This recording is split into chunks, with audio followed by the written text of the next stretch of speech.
to pick up a $75 welder. Looks like that's helmet, gloves. That's the cover for it, but we got a tank. Make sure it's strapped down good. I mean, we got a dolly. This is a Lincoln Weld Pak 100, which is probably the very first consumer MIG welder available. They used to sell this at the Home Depot for, I think, about 400 bucks. It was actually one of the first, it was the first welder I ever bought and I learned on. So they might have been, I mean, maybe they sold it back as far as in 1990 or something. I don't know the exact date.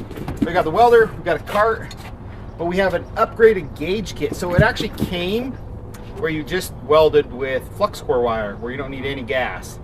And I think you had to pay almost 150 bucks for it's a little solenoid in there. You get the gauge kit and a couple other little things, and then you can convert it over to run it off of a tank of gas. And we even get a whole tank of gas. It's not just carbon dioxide, it's actually the C25, so 75% argon. So I don't know if there's anything in it. Let's see. Nope, completely empty. Crap. So there would have been more value there if that would have been full. I took the door off. It wasn't really on, but this gives you all your welding settings, which is really handy. You never want to lose that. That's your Bible. And then I was just looking at this. This looks to be one of the oldest. I thought it was just a regular welding helmet. Auto darkening helmet. So, oh, there's a casting date in here, 1997. So, yeah, that makes sense, about mid-90s. So 1997 is when this helmet's made, and it has to be one of the very first auto darkening, which is awesome, actually. Set of gloves, a random round glove. I haven't seen these forever. These used to be in every Home Depot. And we have a welding cap. So, boom. I have a couple, there was like a pair of pliers and stuff like that that was in there, but we'll play around with that. Let's take this in the garage. I don't know. I think I'm going to unmarry these two. Looks like we welded on a couple little brackets to make this work, but okay, it's actually about 2 days later. I want to say the honeymoon phase is kind of worn off on this thing. The longer I look at it, I pass by it, every time I pass by it, I see more and more, let's call it like owner neglect or inexperienced neglect. So we got quite a few little things to kind of take care of on this, and hopefully it works, but there's quite a few little things that need to be taken care of before it even will work. I think one of the first things I want to do is actually get it off this silly cart. So first I saw this, I'm like, yeah, it'll work standing up like that. But then there's these nice louvers right here that if you've ever welded, you grind, and all the grinding dust just falls right down inside of all your electronics, which you don't want. So let's get it unstrapped off this. I have no idea how they've done it. A screw. Looks like one screw. Looks like it's just a sheet metal screw right here, right into the side. Looks like maybe we had a couple more. Is there one? Yeah, there used to be one here and here. They've all fallen out except for one. Yeah. Looks like this is where they had the tank just sitting on that thing, probably just strapped on.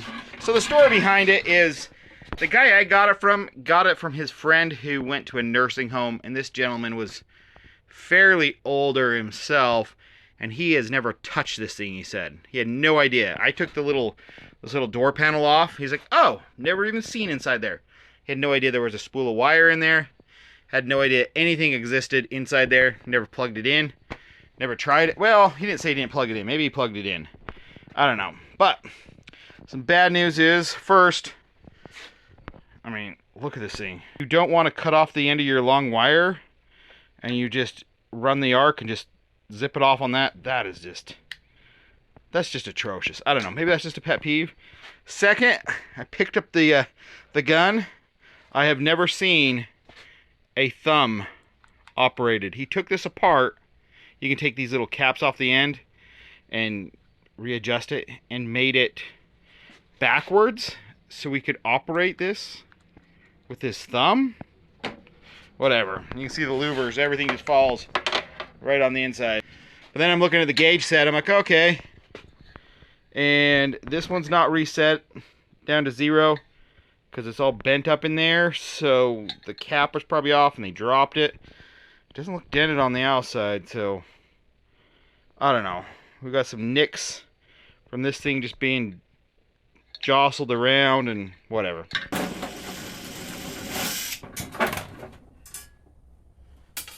And a bungee cord. Kinda. Yep, that's it. Unmarried.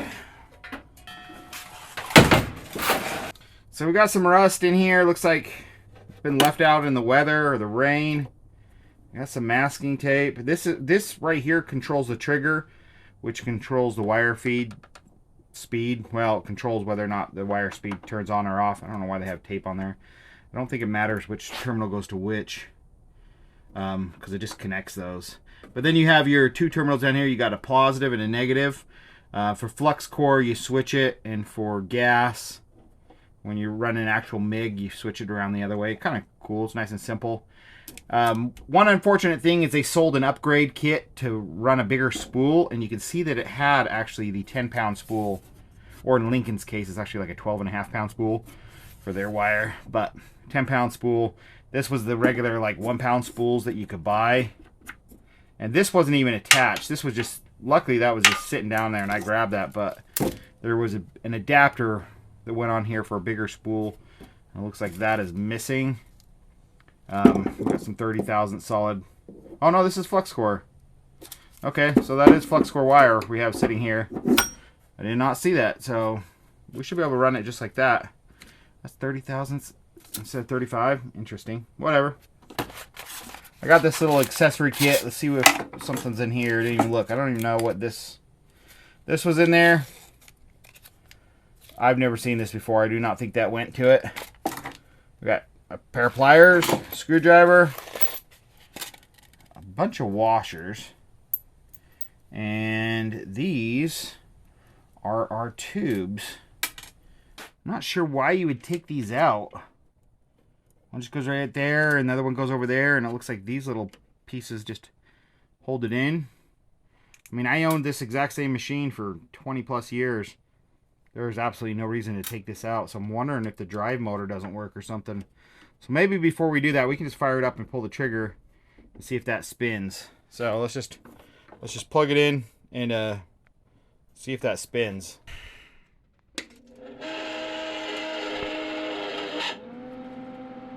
You know, the fan had to blow out all the junk that's been sitting on it because it's been, I think the fan's in the very back, if I recall. Yeah, so the fan is just covered in everything that fell down the front vents. It's blowing out nice air. I've never seen this before. And yeah, seems to be working good. So let's turn up the speed. We just adjust this. Let's turn it all the way up to max. Yep, seems to be working all the way down to 1. Yeah. So let's put those tubes back in and see if we can feed some wire in there and see if it actually works or what we got to do. But I think we got to take off the whole case and actually clean up everything that's fallen inside. I don't even have to get a screwdriver out. It came with a free screwdriver.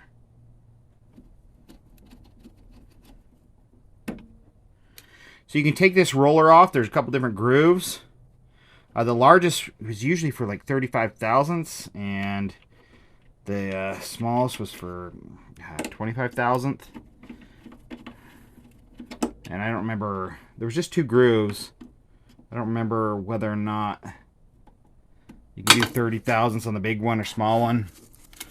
It's been a minute. Is this wire all rusty? Oh no, there's a little bit on it. That's the nice thing about flux core. It'll burn right through it even if it's on the wire. Let me straighten this out. We'll feed this through. Oops, I didn't get that all the way in.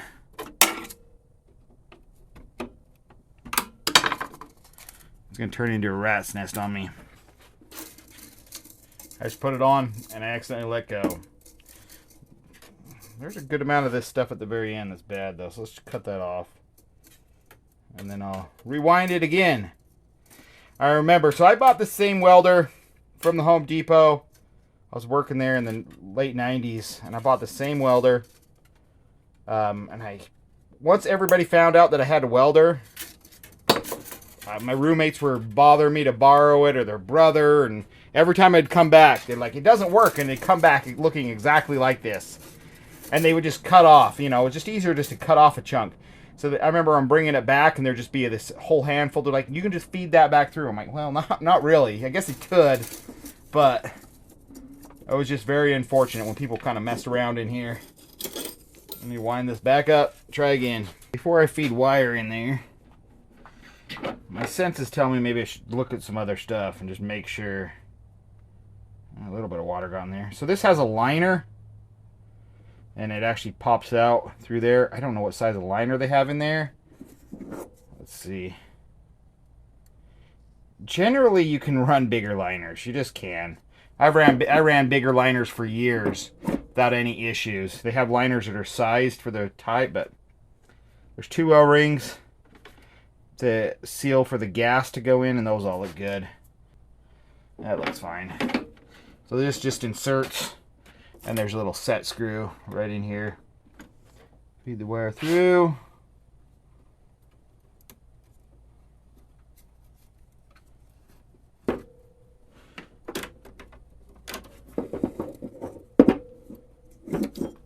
And you need to make sure there's the washer on the back spring loaded.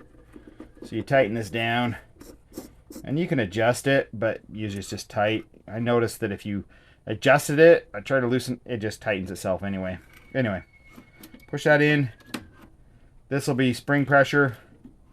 You can adjust that, how much spring pressure you want on your wire. Turn it on.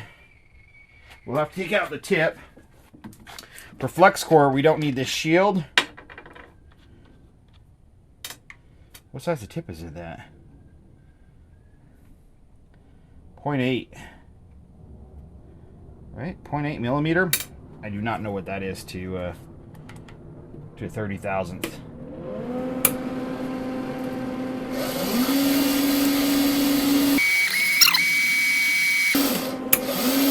There you go. And this looks like a new tip. The right size. Yeah, it feels fine. Feels a little tight, but the nice thing about flex core is it just breaks. It snaps off. Okay. I'm going to take this handle apart because I'm not going to be able to use it with a upside down thumb trigger. We don't need this, but I'm missing, there was a little black thin cup that went on here that just kind of covered up these holes for the gas. And so that protruded like that. I do not have it, so might as well just leave the cup on there. They're like quarter twist collars. I think mine broke as well, and I had electrical tape or something on mine as well. No, I had heat shrink tubing. And this thing should just pop apart. I have no idea. I have never seen anybody set it up to run it with your thumb.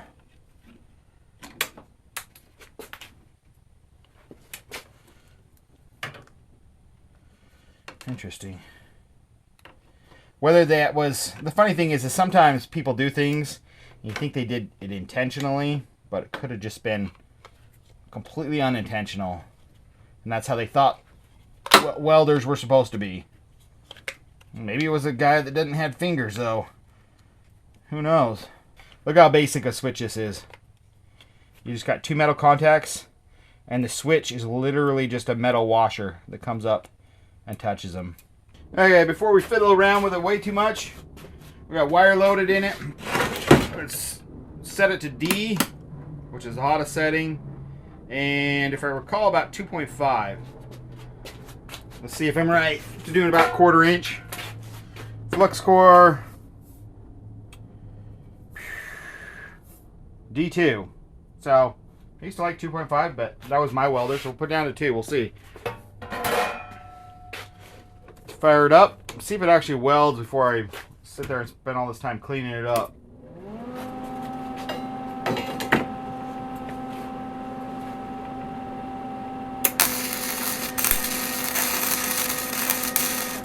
No, that is not acting right.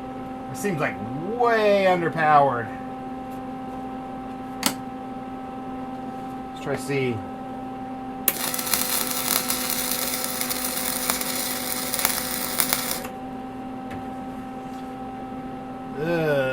know.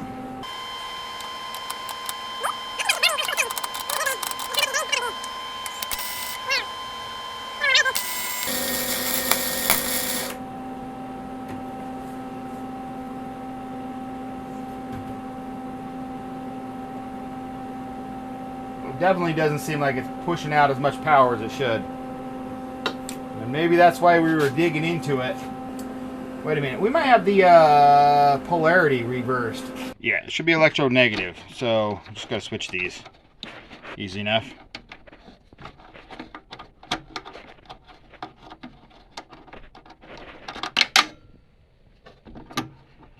Just move that one up to there. Let's move down to here.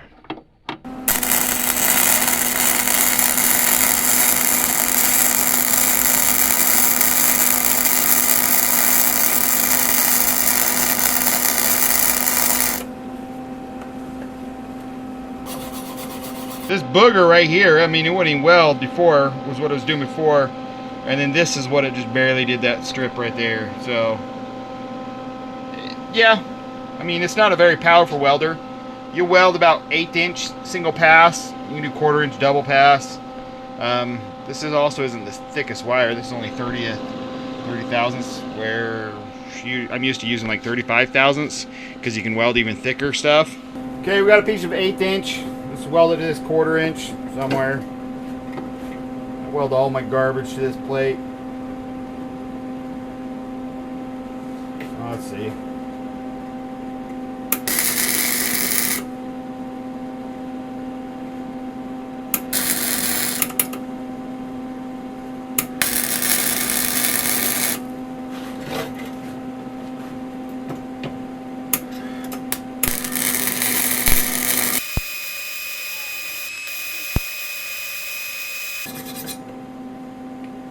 Not my finest work. Not at all.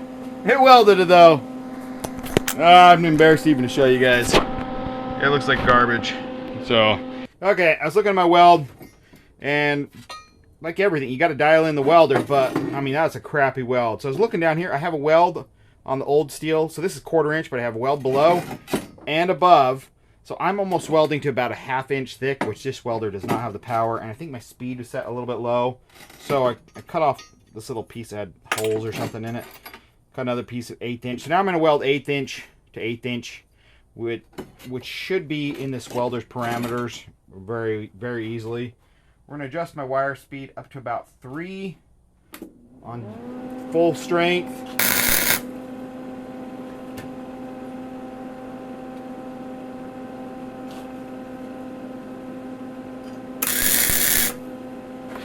I can tell you right now what I actually like that a lot better, just this thinner metal. Let's burn it in. You guys watching? You guys are watching.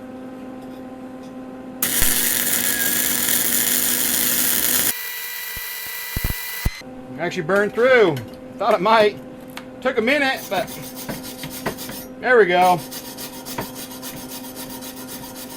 There's nothing wrong with that weld right there. Dirty. Clean it up a little better.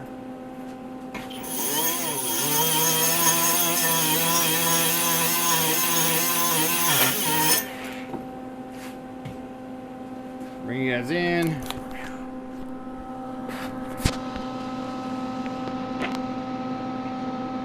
Too hot for what it is. So, I mean, I guess that's a little bit of an under, well, one piece is about 1/8, the other one's a little bit under. So, boom. And they're small pieces, so the heat doesn't dissipate. But yeah, that welds just fine.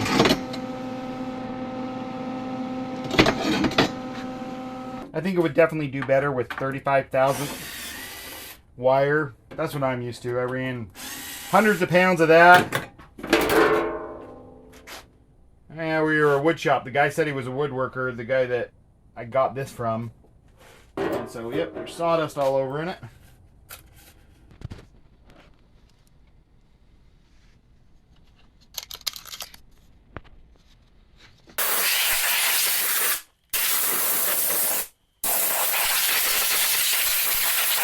So this right here is your little solenoid for your gas. So this was an add-on kit. And it wasn't cheap. I swear it was about 150 bucks. It came with this. It came with this little nozzle, came with an extra tip, came with a new liner, came with a couple of other just little things, but this whole thing is so simple. This right here is just your transformer. So this does all your welding. Even the main switch thing is just old school contacts, just like you'd find like on a Lincoln tombstone for your 4 temperature settings. There's a little teeny rheostat, for your speed, and this is your speed board. So I mean, even if you hate circuitry, like this is it. This controls just that little motor for your speed that you want. That's about it. Everything else is just a transformer. So your AC power in, AC power out. But then this is your rectifier board. You see one diode, and there's another diode on the bottom to convert it to DC. Yeah, simple. Apparently a huge capacitor, but I mean, there's really nothing to these things. They're super simple. We have a little thermal overload, like safety switch right here. In the years I owned mine, I don't think I ever tripped that. I never did. I think I even overheated it before. So maybe I did, but I mean, this thing takes a licking. I put mine through so much crap. Oh, hair got all over it. It's kind of weird. Kind of gross.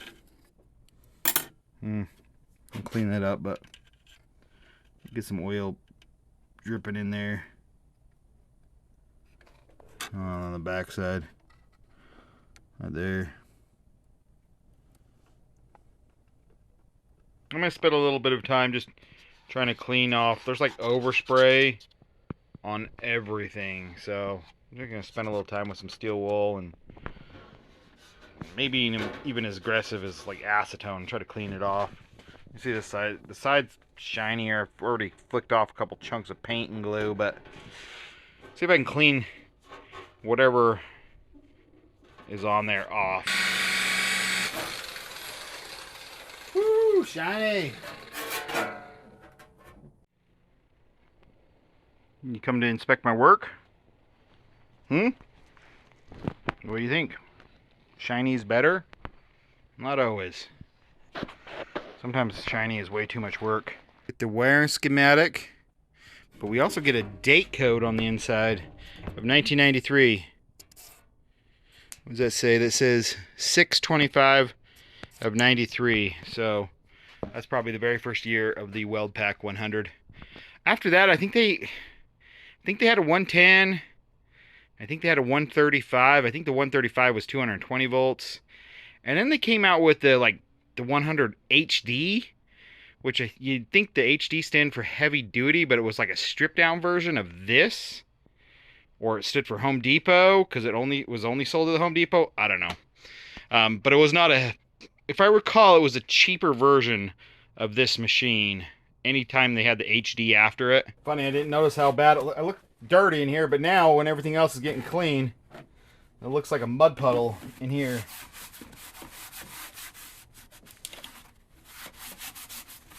Cleaned up pretty nice in there. Let's just throw the door back on. Kind of goes like this, and the top kicks out. No, was that snap? Yeah, I think that snapped off. That's why the door was off. We just plastic welded a open hole to a round closed hole. That probably broke because we decided to put it on its side and put a strap across here to hold it. And so you just broke that in.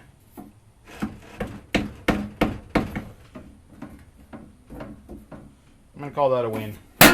Okay, when you have too much stick out, don't use the ground to break it off. That's what all these are. I mean, that's just atrocious. You got to pick that up with your hand. It's just, I'm going to spend a minute with the grinder and try to grind that.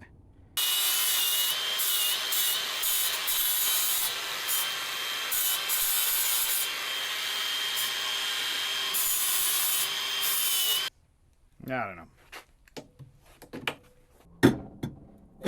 There we go.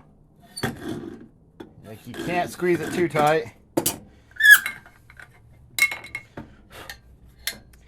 You can see it's bent up. That usually means it's been dropped on that. I have taken a lot of gauge covers off. I think these came off and they glued them back on. Yeah, that was glued on. And they've been off for a long time because look at this. There's dust on the inside. You really shouldn't get I guess so. I guess there's a hole. I mean, the only way you get bent up like that is if you drop it. Oh, that needle's off. Oh, crap.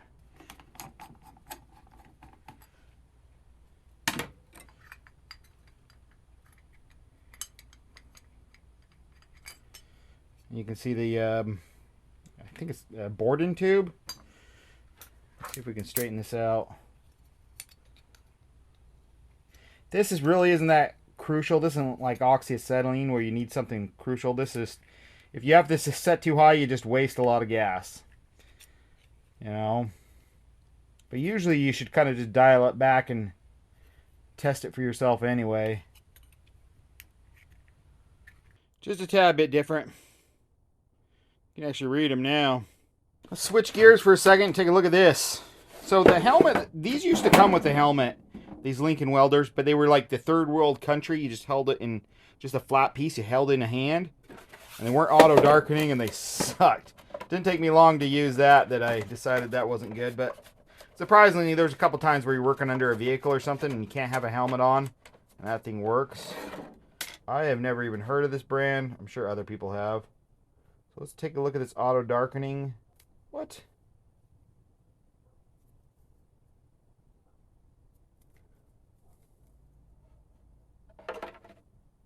Is it just solar powered?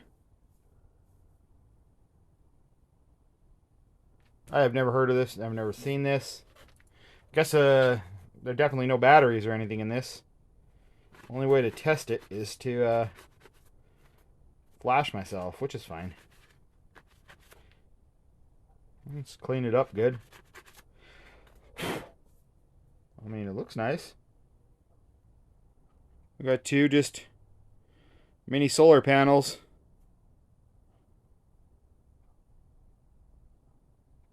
Yeah. Let's just put it on and flash ourselves. Why not?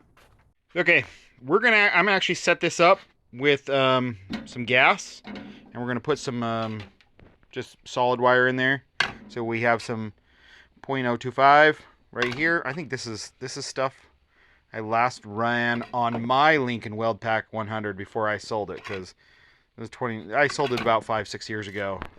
So we're gonna run that in there, but I don't have the spool adapter that goes in here that it makes this larger. But I just looked online. There's a 3D print file, so I'm gonna run in 3D print that, download some videos for a minute, and probably see you guys in the morning. Because Ginger, you ready for bed? Ginger's ready for bed. It's like midnight or 12:30 or something. Let's go to bed, 3D print some stuff. Ready? Let's go. Go. Come on. Let's go. Boom. It's like the official part. The official part isn't expensive. It's maybe $10 or something. Has a little notch that goes in there. Little detent. Pretty impressive. And they even wrote Miller sucks in there. I actually like Miller Welders, but gotta be controversial when you choose a welder. So that just goes right on there. What I think I'm gonna do is I'm going to grab a cleaner piece of metal. I'm gonna do a weld with flux core, and then we'll hook up the gas and stuff like that and do a weld right next to it with just solid wire and gas, and show you guys kind of the difference if you're curious. Okay, I'm 99% sure this thing's gonna arc flash me, but let's see.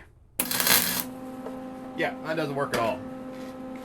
There's a trick to actually welding. You do this a lot in auto body where you don't get flashed by hiding the weld bead behind the nozzle, and it blocks 90%. You know, when you're tacking auto body panels in place, a lot of times you have to do that you kind of shut your eyes as well.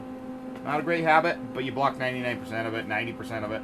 So this auto darkening does not work. That's a typical flux core weld. You have to remove the little Allen. That's for the wider wire, that's for the skinnier wire groove. So we got the spool on, but we're gonna just hook up the gas. I'm not gonna take the whole tank off of my cart, so we're just gonna put the gauge set and reach it over. Fire it up. That should be plenty. Turn the wire speed all the way down. Yep, I hear gas. So we should be good. But you can see with CO2, usually a little less wire speed, but you can go way colder. You can actually weld way thinner stuff. Well, you can weld thinner, not way thinner, but you can weld thinner stuff, lower amperage with argon CO2 mix versus just CO2. I actually have a CO2 tank, so maybe we'll do a little pass with the argon CO2, and then we'll do one with just straight CO2, and you can see.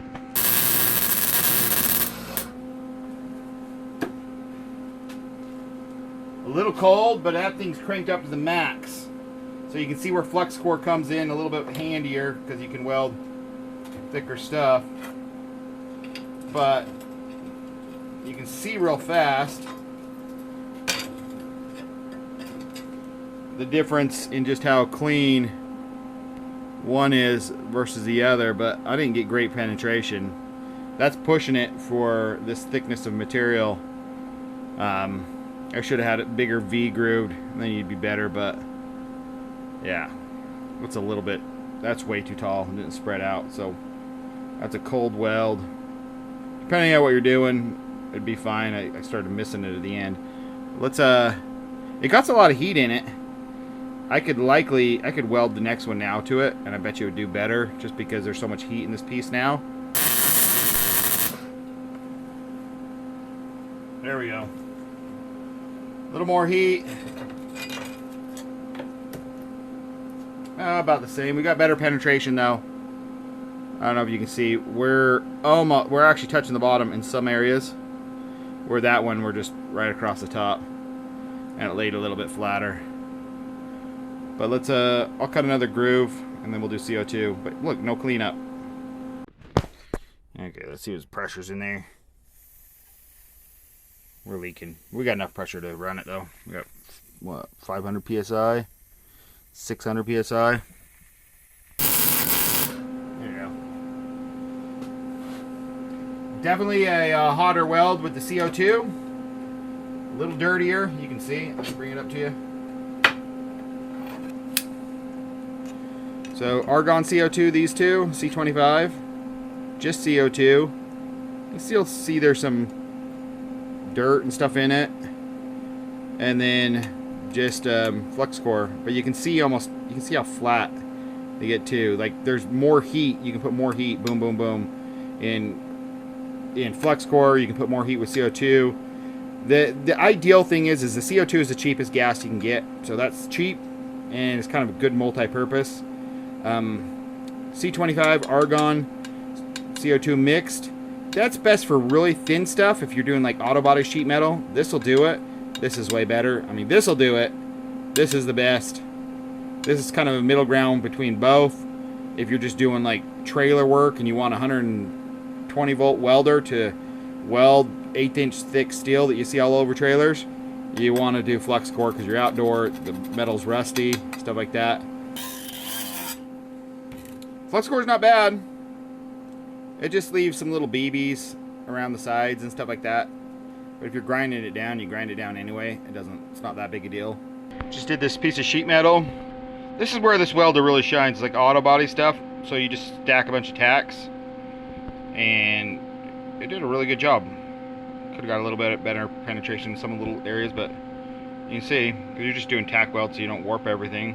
This thing cleaned up really nice. I'm not going to do it here, but this thing deserves a nice little, just a traditional welding cart now, not a hand truck. Now, if people will ask, like, what do you think that's worth? If you find one of these, I mean, the new price was right around $300. I think it maybe jumped up to $350 in the mid 2000s or early 2000s until these kind of went out and got replaced by like a Weld Pak 100 HD or 110 or something like that. And they kind of, it's funny, you always have engineers come in and design something and design it good, and then you have financial engineers that come in and just how can we make it cheaper? So it got actually worse over the years and cheaper. This was the first, though. This is what opened the gate for, you know, consumer MIG welders, in my opinion. But, you know, I'm sure Miller and other companies had one. But this right here, because they put themselves in Home Depot and put it at an affordable price, people actually bought them. But I mean, $300 in today's money is probably about $700. Maybe $600 or so is what this costs. I think that the gas kit costs, I think it was $100 or $150. It's kind of expensive. It was almost half the price of the welder, or third the price of the welder. But you can't even get those gas kits anymore. You have to make your own, which is actually way cheaper. Because if you can find them, people are charging $300 for those gas kits. I'm just going to tell you right now. If you can find them new still, they're like $600. So not worth it just to buy the gas kit. But you can buy just the regular. I'll put links below. It's just a little gas solenoid right here, 110 volt, that has two little wires that just click right under the board, and those are like $30. So you can buy the solenoid. And then there's just a hose that runs from the solenoid just right to here. The gun's already set up to pass gas. But that's it. Just a little hose from there to there, and then the hose down to the regulator. You can buy it. I mean, all that stuff's just off-the-shelf parts. And then you just need the little shield for the front right there, just for your gas. Just this little copper nozzle thing, which is, you can find those anywhere. Boom. Ground it down. It's ready for body and paint. Right? But if you can find one of these without the gas kit for under $200, it's a screaming deal. You can't find anything better than that. If you find one for under $300 that has the gas kit, screaming deal. Probably screaming deal under $400 if it comes with a tank with gas in it. That's about what I would value what I picked up here. About $400 or so, you know, all cleaned up, probably a little bit more if it's all set up ready to go with wire and clean, and just plug and play, go home and just start restoring your old car or welding a new gate on your trailer. You know, $500 is probably what this thing is worth and what I would pay if I was actually looking for one. But there you guys go. Hopefully you guys enjoy it. Awesome little machines. Definitely worth it. Cleaned up nice. What do you guys think? Not perfect, but it's just a 30-year-old machine now. Come on, get on it. You've never been on a dolly ride? It's nerve-wracking for humans too. Come on, just get on it right there. Come on. What do you think? I told you it's fun. Huh? No? Yeah, we can do it. Come on. We got this. It's only nerve-wracking if we crash. We gotta hit the thing a little bit higher speed.